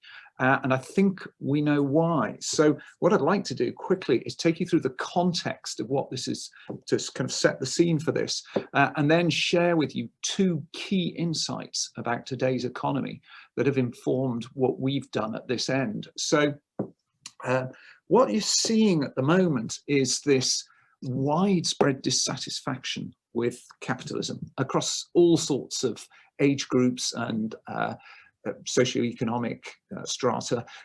This WEF research in 2019 sort of kicked it off, made people realize how serious what was happening was. That was followed by a bout of introspection by the kind of bastions of capitalism. And of course, it had policy implications. Probably the most radical is universal basic income pilots. It's a European concept. Nobody thought it would really take off in America, but it is. The idea that governments increase taxation and then pay out a flat rate income to all citizens. And our argument has always been, actually, there's a fundamental fault line in today's capitalism, and let's fix that before we rush into doing anything drastic. And that fault line is around what's happening to markets. And I'm not using markets in any amorphous sense here. When I say markets or marketplace, I'm talking about the plumbing of capitalism, the mechanism that matches buyers and sellers of labor, of finance, of services, of secondhand cuddly toys, of anything.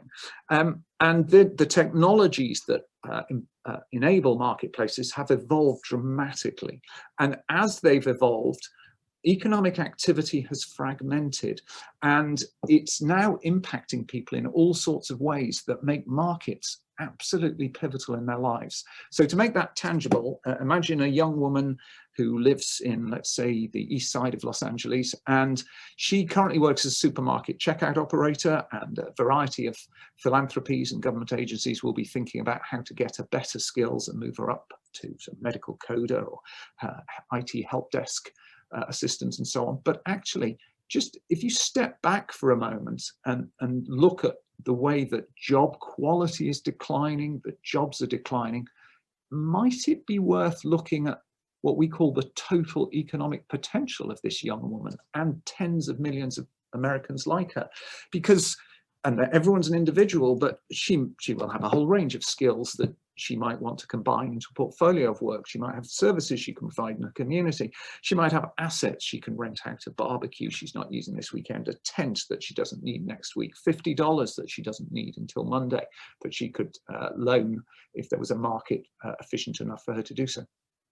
And for her to exploit whatever mix of this potential she wants, she needs markets. She needs ways of connecting to the buyers, the people who might purchase her skills, her potential skills, her assets, and so on. And that is new, because in the traditional labour market, you enter the labour market every few years when it's time to move on and get a new job. In this world of much more fragmented labour, you can be in and out of the market several times a day in search of your next opportunity. So markets really matter. We have to start scrutinising these market platforms that are now dominating so much of the economy. And we've tried to come up with an objective way of ranking them. And there are 5 factors, and there they are. We apply them to any market. It could be for groceries, for clothing, for people who will come and cut your lawn. It could be for auto parts, whatever. But when you take these 5 factors and start viewing marketplaces through this lens, and I must stress, we are focusing on what markets do for their sellers. We know what modern markets do for their buyers. It's about cheapness, it's convenience, it's responsiveness. That's not where the economic impact lies. What marketplaces do to their sellers, is what pays the bills. And when you apply this lens to a whole range of modern markets, you quickly realize there is the most astonishing discrepancy in today's economies. At the top of the economy, you have what we call 5-factor markets. We don't have time to go into details, so please just take it as read that if you're a trader in Wall Street, you really are selling your financial assets in markets of unparalleled depth, breadth, sophistication, functionality, proactive opportunity, construction, data, and the lowest possible overheads. But if you're low skilled and selling your labor, we touched on this in the earlier presentation, that is a modern monopsony, a workforce scheduling system run by a big retailer maybe, or distribution company or whatever, and it's just deciding hour by hour which of thousands of workers it needs, calling them in, sending them home when they're not needed, and these people are left scrabbling, often in exploitative platforms that will take 30% or more of their earnings to find the hours they need to put food in the table. And that is the fault line. That, and it's a tragedy, because modern market technologies could do so much for people at the base of the economy. So that's the key insight. Markets are vital, and their benefits of new markets are just completely unfairly distributed. I'd now like to share the second insight, and it's controversial, and you may balk at it. Every so often, about once a generation, a technology comes along that needs government to unlock its potential. So my favorite example is from the 1830s, when water pumping was the hot new technology, and thousands of startups sprang up around London in particular, and they pumped water from the River Thames into well-off households. It's much more convenient than going to the riverbank with a bucket. They made a lot of money, they did very well. And then along came a bunch of people and said, well, actually, if we had coordinated reservoirs, we could pump clean water, not dirty river water, to everyone. And we could do it 24/7, not just at high tide. But only government can make that happen, because we're going to have to flood valleys. For that, we have to get people off the land and so on. And this was too controversial, beyond the pale. The little water companies really objected to it. But the 1848 Public Health Act made it happen. And that created public water supply in Britain. Every country in the world copied. And there are a handful of technologies that have been through the same process: electricity, air traffic control, broadcasting, telephony, postage, roads, rail, and so on. And our argument is, if you're really looking for big, radical, let's reform capitalism, bring people into all its possibilities, our argument is that modern market technologies are the latest entry on this list. They cannot deliver their full potential without some element of government involvement. And that is counterintuitive. So let me explain further. Let's assume a first government, nobody thinks it will be the US, it could be Canada, it could be Britain, it could be Ireland, it could be South Korea, says, just as we believe our citizens are entitled to clean water and a coherent road network as a basic right, we believe they're entitled to the best markets now possible in which to pursue their economic aspirations. And the way to deliver that at huge scale, way beyond gig work, around unlocking all sorts of assets and resources across the base of the economy, we suggest is through a concession. So government absolutely should not fund, design, build, or operate a new system of markets. That would likely be a catastrophe. But government has all sorts of facilities that it uniquely can bring to a new system of markets. It's a huge buyer of labor, probably the biggest in the economy. It controls all the databases of who is licensed to do what. It has enormous promotional channels. It owns the definitive channels for dispute resolution and so on. And government could say, we want a coherent, new, seamless system of markets where anyone across the base of the economy can pursue whatever combination of skills, asset rentals, asset sales, whatever they want to do. We, government, will bestow all these benefits uniquely on that system of markets, but whichever private sector consortium builds, runs, funds those markets has to commit, legally binding, to a whole range of public service obligations. And you bundle all this up into a concession. The consortium that will do it for the lowest transaction markup gets the deal for, let's say, 10 years. And this is how official lotteries are created, how major civil engineering contracts are delivered, and so on. There's nothing radical about the concession model. And what that would create is what we call POEMs, which is a new public utility. Like all the other public utilities, use it if you want, use it a bit, don't use it, up to you. Nobody forced Victorians to use the public electricity supply. They could carry on buying their own generators. They just chose to use the public electricity supply. These public options for new technology can be phenomenally popular politically and economically. In this case, again, we don't have time to go into the details in this little 10-minute taster. I'd urge you, if this is making any sort of sense, to browse modernmarketsforall.org, which does go through it in a little more detail. But one key thing it does is generate all sorts of data that creates the skills and aspirations of real people as a new asset class for Wall Street investors. And again, that's a bit of a conceptual leap given where we are with this technology now, but it all is commercially and technologically viable if governments will act as they did with other technologies. And so at the moment, we are focused completely on what we're doing with Pacific Gateway and increasingly with other cities that want to move down this path of supporting gig workers. That's teaching us a lot about the technology that you can build when you move to an empowering look at how do we help people at the base of the economy using all these new technologies that combine and we collectively label modern markets technologies. And this big vision has always been a bit fringe. It's novel, a lot of people really like it, but nobody thinks it was really going to happen. It was a given. Wall Street and Silicon Valley will shape the future marketplaces, but that is changing, as I showed with that kind of questioning of capitalism that's now going on. And we're seeing what we've talked about for years in the wilderness, moving up and up the agenda. This is just from this month alone. American Compass, Oren Cass, ex-Manhattan Institute, did a whole thing on us. Forbes compared us, what we're doing in California, to guaranteed basic income. Rana Farouk did us in the FT as an example of how governments can shape much better digital markets. Last week, we were announced as a finalist for the Bloomberg Best Civic Innovations worldwide. And Thursday last week, the Center for International Governance Innovation published a quite detailed policy brief about us. So we're kind of coming into potentially the moment. There's something here.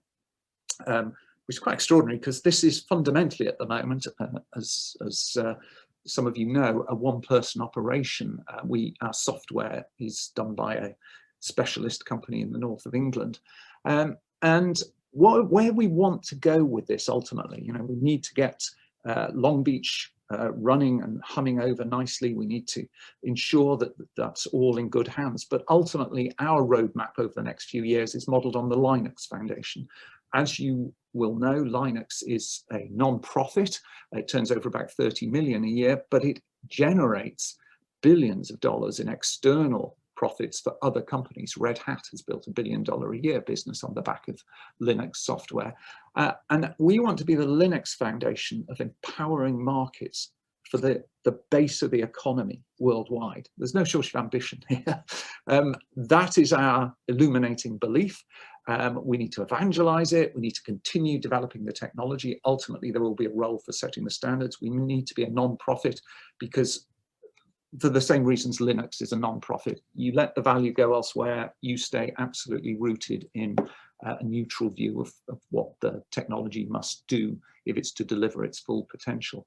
So this is a kind of intellectual space. It has policy, it has technology innovation, it has all sorts of aspects to it. We conclusively own this space. I wrote the books that defined it way too early in the 1990s, but it leaves our own ownership established. I did the TED Talk that defined it in 2012.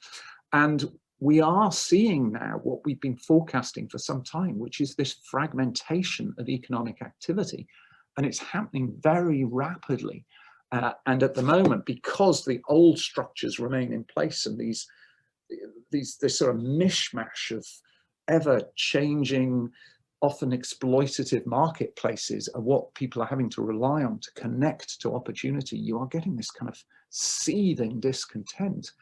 And the government agencies, the philanthropies and so on are just moving. We touched on unions earlier. It's all moving a bit slow, but it seems to be going our way. So it's an interesting time, and it's going to be binary. Either we will pull this off and deliver on what we've talked about for so long, or it'll crash and burn, and we'll all just carry on with Wall Street and Silicon Valley defining the future of markets. It's probably a mixture of resources and political nous that will determine that. So that's what we're about, and obviously very happy to follow up with anyone. I realise I've bombarded you with information, and British accent probably makes you all understand why the Second Amendment seemed like such a good idea at the time. But thank you for your time. No, thank you, and thanks for the information on that. And things are only move slow until they don't. And then they take off, and it seems like we're in a major period of innovation. So I want to say that we were coming in on the last 10 minutes, and I know that Simon's going to want to close out, and we absolutely want to hear from Xavier on his information just provided. But what you're talking about there, we're going to just repeat that back. You're saying that the modern market technologies are significant enough to be considered a public utility, which in itself is a definable new asset investable class? No, is it the technologies well, or yeah, access? yes, that is true.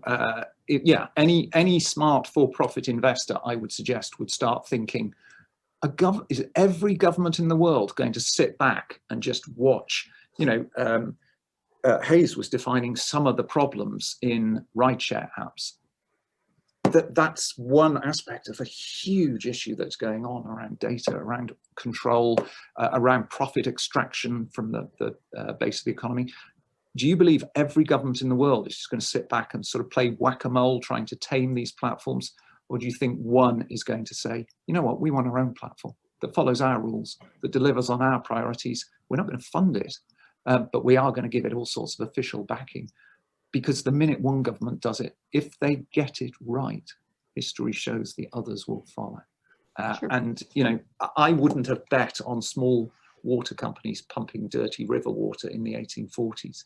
It was inevitable that a government would come up with a better model for water supply. Water supply is just too vital. So is marketplaces now. Okay, are there any questions for Wingham on his modern markets for all? With the government pitching in, how does that compare to China pitching in? Like, how do you guard against that? Or the Soviet Union, right, where they're kind of closed systems or their own intranets now because the government took control. So good question. Yeah, good question, John. I mean, while we're talking about this big vision, we would say that's where, I mean, you need a whole set of protections, but one of them would be what we do as the kind of Linux foundation here. So what happens if somebody takes the Linux open source software and corrupts it? Linux disown it. They pull their badge from it. Everybody in the community knows that's not an approved Linux implementation. It's betrayed the foundations of Linux. And yeah, people still do it, but they end up in a backwater. So there is no silver bullet solution, but broadly, you have to have some sort of entity that is above reproach, that acts as a guardian of not just the technology, but where it's going and what it stands for. Excellent, excellent. So that concludes the second part of the presentation, which is showing the operators innovating in the space. And we're going to end with Xavier de Souza Briggs. Your reputation simply precedes you. I don't think I would do a good job of introducing you, so I think you should do it yourself. But please, I know that you're well versed in this space and you put a really interesting article here in the chat function. So we'd love to get either a reference to your article here or your take on what you've heard so far. Denise, thank you. And it's great to be in conversation with everybody today. By way of very quick introduction, knowing that we're almost at time, I'm at the Brookings Institution now, shared a recent brief publication I thought you might find useful, folks in the conversation, to draw some of these strings together. We're a think tank based in Washington with researchers and engaged advocates from around the world. Spent the last 6 years helping to run the Ford Foundation, and we helped to seed fund Adrian's organization, the Workers Lab. Feel good about some things we were able to get going. We made lots of mistakes as well, learned some things the hard way. Also spent a while in the Obama White House and teaching at MIT. So I've come at these issues from a number of different angles. And the question I'd like to ask, Wingham, is sort of a skeptic's or devil's advocate's question. This has been a very, very rich session, as so many people have noted in the chat. If I listen to you and I'm a skeptic, I don't mean an ideologue who's not open to this way of rethinking markets, how we can have innovation, flexibility, growth with fairness and with on-ramps for everybody, if I hear you right. But I'm skeptical in the sense that it's a complex moment. Economies are coming back, they're reopening in choppy ways. And I wake up to the news that we have a record number of job openings in America. Not gigs, but regular jobs, nearly 10 million openings right now. Help us, this is only one facet I realize, but again, if I approach this and I'm a skeptic, help us make sense of the fact that, as you say, the gig economy is here now and it's growing, and we could be scaling new ways of helping gig workers find good jobs. And at the same time, millions of regular jobs are open and employers are struggling to find good workers. Do we just have two job markets, or what's going on? Help us understand. I think briefly, there is this data deficit. So a lot of what looks like a job in the Bureau of Labor Statistics data is gig work for one employer. It's somebody who's called in for a few hours today. They may get called in tomorrow. They don't know yet, but they've got to keep themselves available because they won't get any bookings the day after if they don't show up if required tomorrow. So be very careful about using the J word to mean people with regular hours, progression, benefits, a thoughtful manager keen to work with how they can deepen their experience. A job today can really just mean gig work for one company. So that's one thing that might be going on. A lot of those jobs may not be jobs in the way we've traditionally described jobs, but also helping gig workers is kind of a ladder into jobs all the time.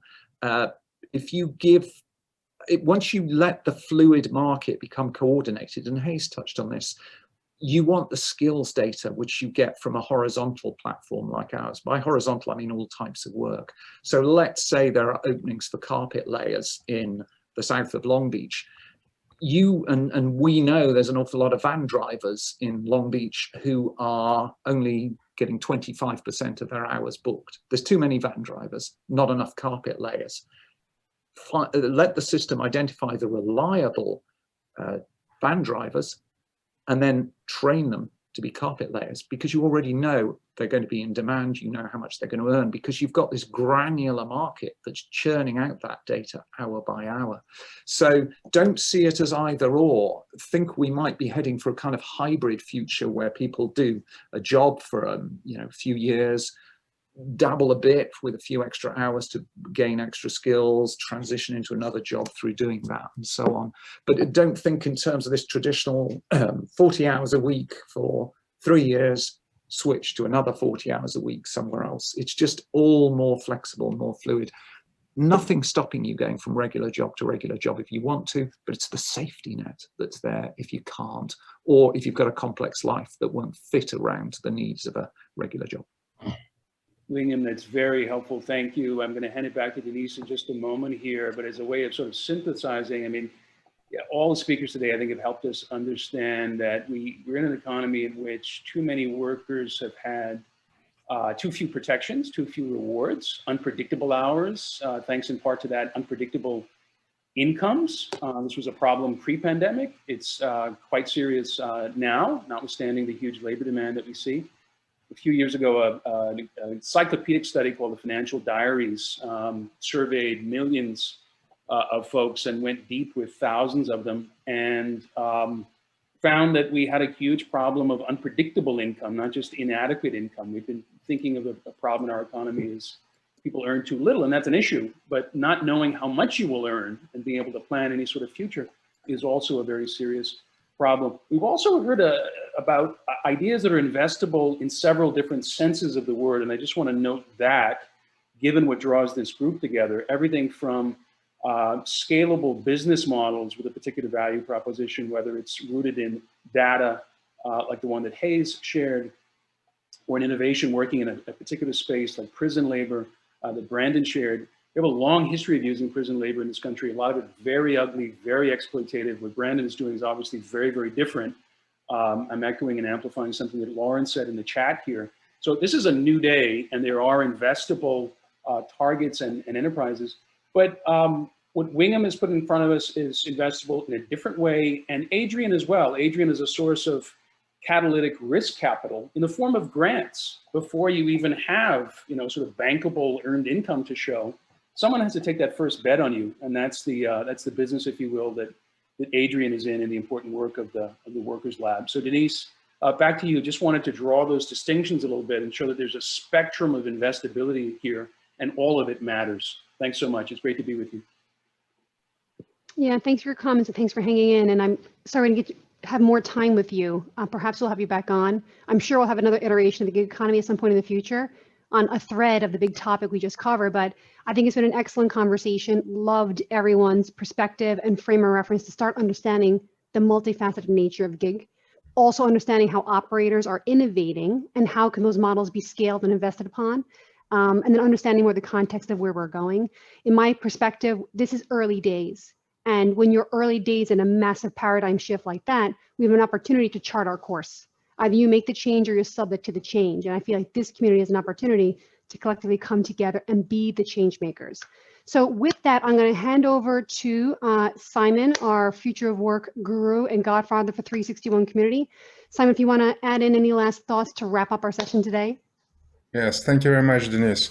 I'm not a guru at all, and being Jewish, it's difficult to be a godfather, but anyway, it's very nice to be on crossroads. So I actually think that Xavier did a phenomenal summary, and I think that the most important thing which he said for this particular group is that this is a really investable thesis. And I think it would make sense for us to bring in venture capitalists who do ESG and tell them that this is a huge, little known opportunity, but really an opportunity which can bring so much happiness to many people.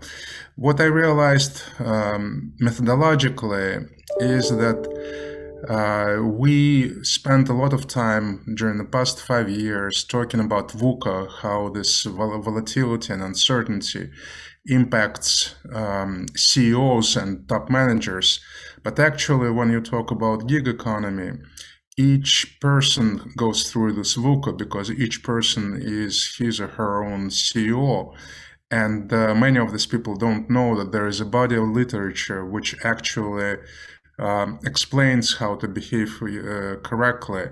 And of course, even top managers don't know about it. So it is a great opportunity to those of us who is interested in helping people to bring to them all these ideas. What I realized over the years, very few people actually read on these topics. There is a huge body of research. When we were doing our first future work deep dives and covered the challenges of remote work, already at that point, it was clear that lots of what we read in literature, in newspapers, was irrelevant. It conflicted with research which was available. And as a result, you can just see that almost everything that our friends who found time for us today face is a complete illiteracy at every level. It is a literacy of policymakers, a literacy of people to whom they try to help, because there is a lot of body of knowledge and nobody actually ever applied it to either top managers or to middle levels leverage, and nobody applies it to the broad audience of gig workers. So I'm delighted that we made a step in this direction, and I'm delighted that we had such phenomenal speakers who hopefully just showed to you how passionate they are in a true sense of this word, not political bullshit which we hear from every angle, but actually people who are doing it with their own hands. And I applaud them all for what they're doing, and very happy that they joined us. Thank you very much, and thank you all who stayed with us through the entire presentation. And Denise, of course, special thanks to you. Thank you, Simon. Special thanks to you for doing this during your graduation of your son.